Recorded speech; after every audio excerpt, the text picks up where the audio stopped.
qoyska Caaisha Aadan oo ahayd gabadhii 12 jirka ahayd ee lagu kufsaday kadibna lagu dilay magaalada Gaalkacyo ee dawlad goboleedka Puntland ee Soomaaliya oo u soo qaxay una soo guuray magaalada Wardheer ee dawladda deegaanka Soomaalida ayaa sheegaya in ay u soo qaxeen xaalada amni darro oo ay hanjabaadyo u dheer yihiin iyo cabsi ay u cabsadeen carruurta iyo gabdhaheeda yaryar ee kale inay dhibaato kale ka soo gaadho waa sida ay sheegtay hooyo Saynab Cabdiwahaab Aadan oo ah Caaisha hooyadii dhashay mar ay warfidiyeenada SRTV xarunteeda gobolka Doolo ay ku booqdeen guriga ay ka soo degeen magaalada Wardheer waxayna tiri dhacdo fool xun bay ahayd oo caalamka dhan laga ogyahay dhacdadaas dareenka waa dareemi kartaa sidaan noqday ama aan noqonay marka waxa weeye meesha kale waan u adkeysan weynay gabadha meydkeeda guriga iridiisa la soo dhigay guriga lagu dilay irideeda waxba uma jirin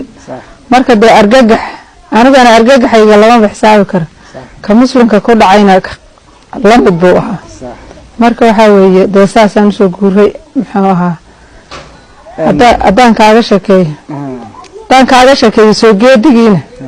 waxa weeye kuwa kale aan u baqay kuwa kale tiiga dhaqaaqda waxaan dhahaa arma iyadina sidoo kale loo galaa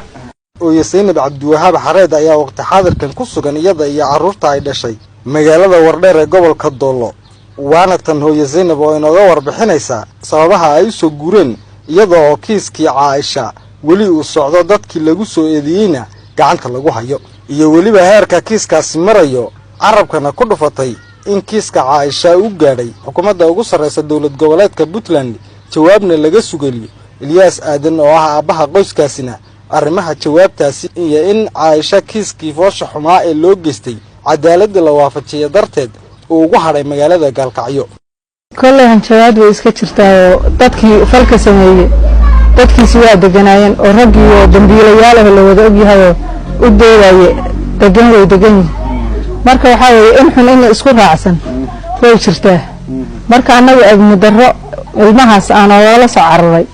baan soo baxay malkiiskii wuu socdaa ragiina waa la hayaa anagu aan naqaano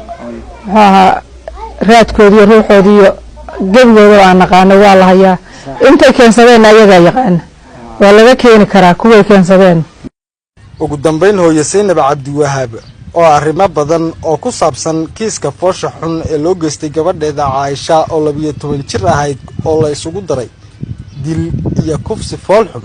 nooga warantay ayaa sheegtay xaaladaha ay hadda ku sugan yihiin iyo waxyaabaha ay ka filayaan magaalada Wardheer ay soo degeen bulshada ku nool xagga nidaamyada maamulka iyo gabi ahaanba fariimaha ay Soomaali oo dhan ay u gudbinaysa inta daawanaysa iyo inta kaleba arrimahaasi oo mudan in laga taageero qoyskan dhibaatada adag ay ka soo gaadhay magaalada Gaalkacyo ayaa sidoo kale sheegtay magaalada Wardheer iyo dawladda deegaanka Soomaaliduba ay yihiin deegaankooda labaad ayna degeen guryahoodii ay awal 15 sano oo ka hor magaalada Gaalkacyo u guureen 15 sano xagga deganeen halkana waan deganaan jiray marka dhulka yagii baan ku soo noqonay nabadgelyo waana ku haysanaa waana ka filanayna intaas kaliya aan nagu filan nabadgelyadaas aan ilmihayga baqay aan u baqaynin iga baxa ana u baqayn intaas aan ku qanacsanahay in kasta isagoon in kala ayagoon la gaarin Maxamed Faarax Indha Cadde telefishinka caalamiga SRTV magaalada Wardheer